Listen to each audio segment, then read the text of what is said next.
اچھا سٹمک کے حوالے سے یہ کہا پھر جاتا ہے کہ سٹمک اگر آپ کا بہتر ہے تو پھر آپ کے چہرے پر وہ جو ایک رونق ہے وہ بھی رہتی ہے, اور سب سے کم خیال ہم کھانے میں رکھتے ہی نہیں ہیں. سب سے پہلے ہمارا معدہ خراب ہوتا ہے اور پھر دیگر آرگن بھی ہم دیکھتے ہیں کہ اس میں بھی مسئلہ شروع ہو جاتا ہے. بالکل ایسی ہے. دیکھیں گٹ ہیلتھ تو ہماری ہر چیز کے لیے بہت ہی زیادہ ضروری ہے. جب ہم بیلنس ڈائٹ کی بات کرتے ہیں تو ہم یقینی طور پہ اس ڈائٹ کی بات کرتے ہیں جو ہمارے گٹ کو ہیلدی رکھے گا, ہمارے ڈائجسٹو سسٹم کو ہیلدی رکھے گا.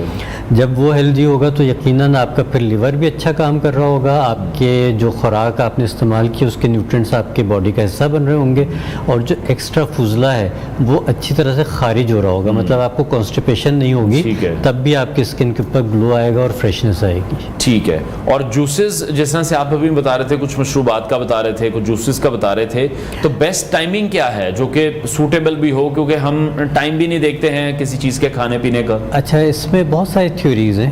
کچھ لوگ کہتے ہیں کہ نہار منہ پینا چاہیے, کچھ لوگ کہتے ہیں کہ نہار منہ نہیں پینا چاہیے, اس کو ناشتے کے 2 گھنٹے کے بعد پینا چاہیے یا پھر سپہر کے ٹائم پہ پینا چاہیے, یعنی کہ کھانے کے 2 گھنٹے کے بعد. اسنیک ٹائمز دونوں یعنی کہ جو آپ کے ہیں. اچھا اگین پھر ایک اور بات ہے کہ جوسز اتنے ریکمنڈڈ نہیں ہے جتنے فروٹس کو ہولسم کھانا ریکمنڈڈ ہے. ٹھیک ہے, جوسز میں تو آپ کے پاس صرف اس کا لکوڈ آ رہا ہے نا, پانی آ رہا ہے, لیکن جب تک آپ فائبر کا استعمال نہیں کریں گے, جو ابھی آپ گٹ کی بات کر رہے تھے کہ اسٹمک کی بات کر رہے تھے, تو جب تک آپ فائبر نہیں لیں گے تو اس وقت تک اس کا وہ فائدہ نہیں ہوگا.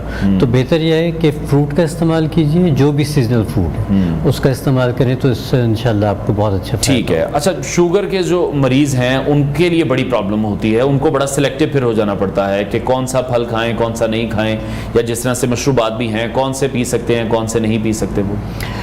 اچھا مشروبات تو ان کو نہیں پینے چاہیے, کیونکہ ہر ایک میں کہیں نہ کہیں ہمارے پاس یہی چینی کا استعمال کیا جاتا ہے. ٹھیک ہے. اچھا چینی 2 وجہ سے استعمال کی جاتی ہے. ایک تو یہ اٹس اے پریزرویٹو ہے, کسی بھی چیز کو خراب ہونے سے روکتی ہے. ٹھیک ہے. دوسرا یہ ہے کہ یہ ظاہر سی بات ہے مٹھاس ذائقہ دینے کے لیے استعمال ہوتی ہے.